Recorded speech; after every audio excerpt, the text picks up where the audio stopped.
Jenny. Yes? Nakuita.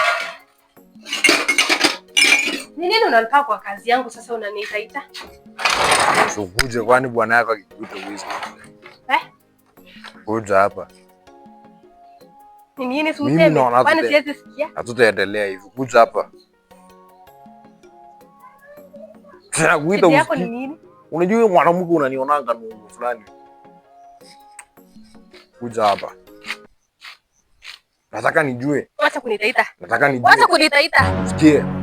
Nataka nijue nani ni mwanaume kwa kati ya mimi na wewe. Si wewe ndio mwanaume.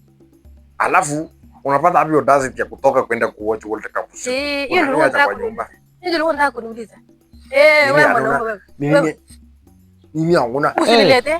Kuna DStv. Hiki ndiko kipumulio sasa. Kuna TV kubwa. Kama unalala kama nguruwe unataka tuwashe na nani? Wewe mwenyewe unalala kama nguruwe. Ni World Cup unaenda kuwasha, unaenda kuwatch wana. Nijibu kwanza. Wewe unalala kama nguruwe. Unataka nilale. Unataka niwashe na nani? Mahali imefika hatutaendelea hivi sasa. Mimi naona ukienda kuiji. Sio nikwambie, unataka kunipimianisha hapa. Unasikia? Uweze nipimia hewa. Unasikia? Kama ni kwetu sindaenda ndakuacha. Sasa unaona vipi? Unaona vipi unafanya saa hii?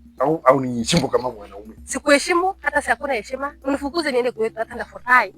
Kwa sababu wanaume ni wengi huku nje. Si wewe peke yako. Mimi naona ukienda kwetu. Acha tu niende.